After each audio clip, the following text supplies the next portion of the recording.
আবার মিডিয়ালারও বহুত, এদেরকে দিতে মন চায় না, কিন্তু একটা দিকে তাকায় দেই, শুধু একটা দিকে দয়া করে দিই। নাহলে মাঝে মাঝে দেখি এরা ভিউজ পাওয়ার জন্য, যেটা আমি জীবনে কোনোদিন বলি নাই, ওইটাও আমার বইলা চালায়। কোত্থেকে যে জুড়া দেয় আল্লাহ জানে। আজকেই আমি একটা দেখতেছিলাম, আমার একজন দেখাইতেছিল যে হুজুর এটা কি আপনার বয়ান? আমি বলি আজ পর্যন্ত তো আমি নামটাও উচ্চারণ করি না, মুখ দিয়া। অনেক নাম আছে আমি মুখে উচ্চারণ করি না, কারণ নাম উচ্চারণ করতে গেলেই একটু বেলু বেলু লাগে। বেলু বেলু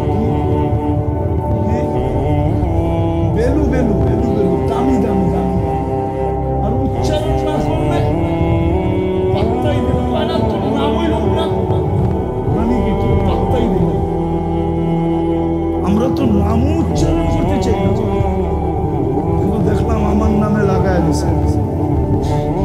তোমাকে কই ভিউজের দিকে তাকায় না।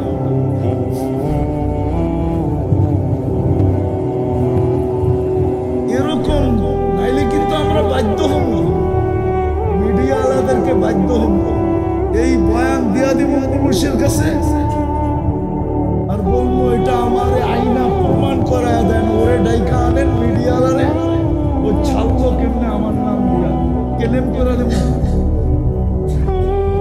না তোমাদের নামে চলে যেতেছে, এটাও ছেড়ে দিও, কেলেম করে দিব ডাইরেক্ট। আর আমার ক্লেম কারেন্টের মতো লাগবে, কারেন্টের মতো।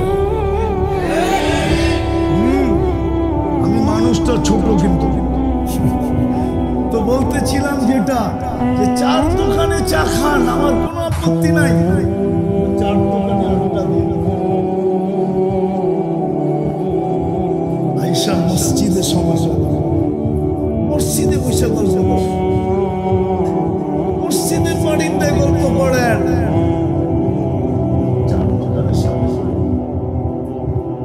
মসজিদের বাড়িতে এসে গল্প করেন, মসজিদের এরিয়ার ভিতরে এসে গল্প করেন, গল্প করেন, নাইলে মাদ্রাসায় যায় আড্ডা দেন। হুজুররা যদি এইখানে আড্ডা দেন কেন? শুনছি সারাদিন নাকি ফেরেশতারা এইখানে পরের গালিচা বিছায়। আমি আড্ডা দিতেছি, যদি পরের ভিতরে আমার একটা পাও লেগা যায় তাহলে তো আমার ভাগ্য ফিরে যাবে। মাদ্রাসায় আড্ডা দেন, আল্লাহওয়ালাদের কাছে যে বসে থাকেন। চা খাইতে নিষেধ করি না, খান চা, কিন্তু চায়ের দোকানে আড্ডা দিয়ে পারবেন? হ্যাঁ, আলেমদের কাছ থেকে সুন্নাত শিখেন। আলহামদুলিল্লাহ, আলহামদুলিল্লাহ। আবরারুল হক সাহেব রহমতুল্লাহি আলাইহি, হাকিম আখতার সাহেবের পীর, একটু আগে আমার বয়ান করতেছিলেন, উনি হাকিম আখতার সাহেবের খলিফা।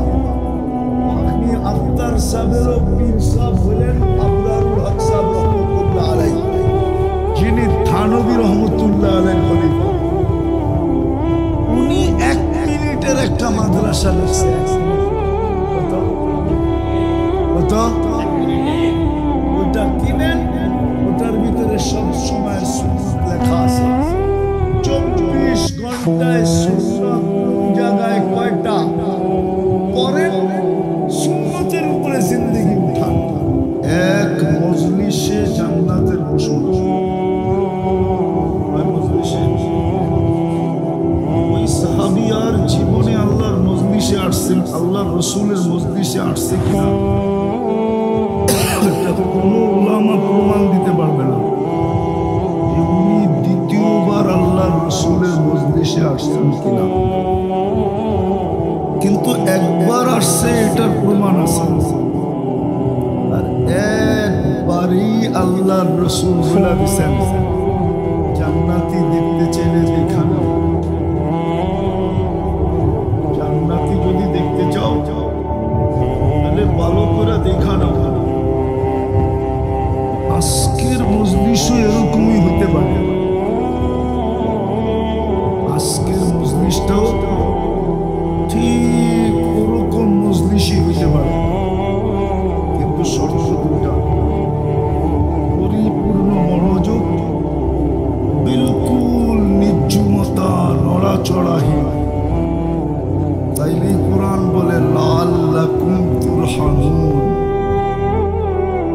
এই আয়াতের শেষেই আছে ইযা কুরিয়াল কুরআন ফাসতামিউ লাহু।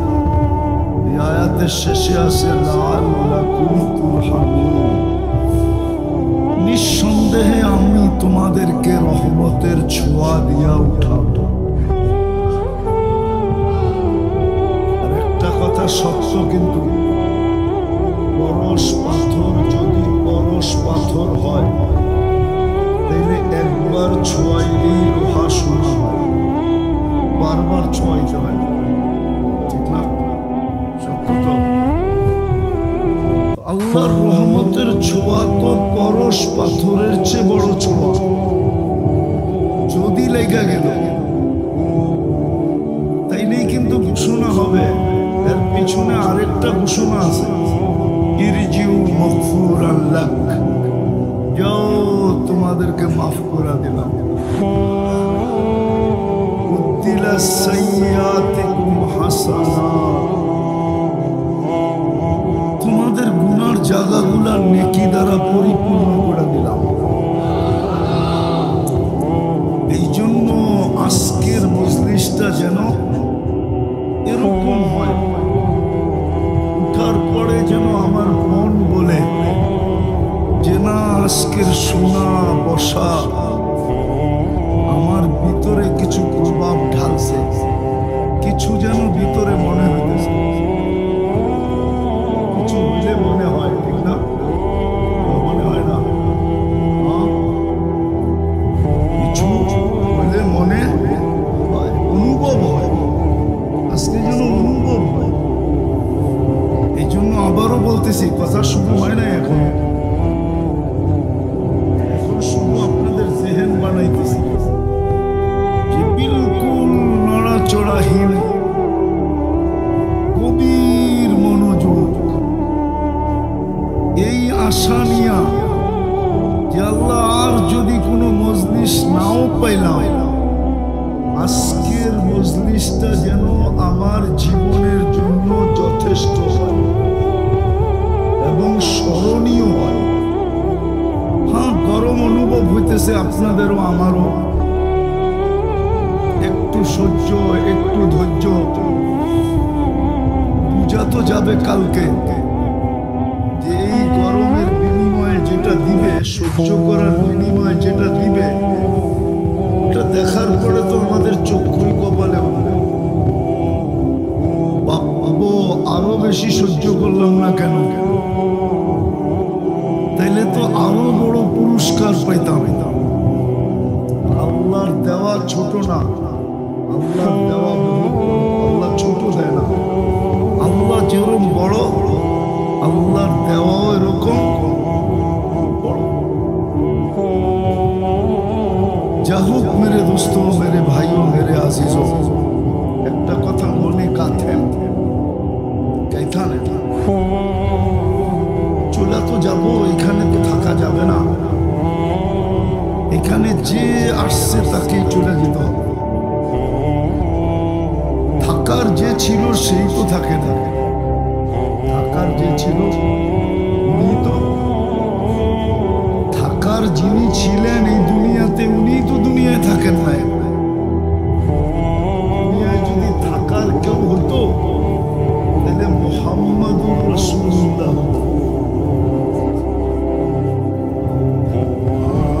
সত্য এটাই, দুনিয়া কেন, সৃষ্টিটাই তো ওনার কাছে, ওনার জন্য তৈরি, সবকিছু তো ওনার জন্যই তৈরি।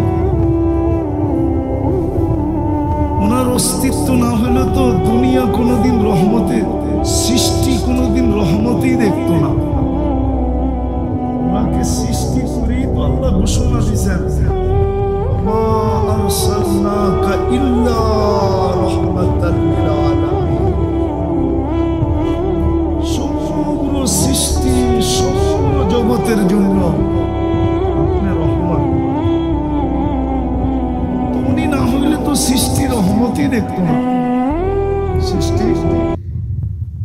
সৃষ্টি রহমতই দেখতো না। এই জন্য কবি লেখছেন, লাউ কানাতিদ দুনিয়া মুখাল্লাদা, দুনিয়া যদি চিরদিন কারোর জন্য হতো, মা মাতা মুহাম্মাদা, মুহাম্মদুর রাসূলুল্লাহ যেতেন না। কিন্তু উনি তো দুনিয়ায় থাকেন না, আর যুক্তিও বলে থাকার দরকার ছিল। যুক্তি বলে ওলামারা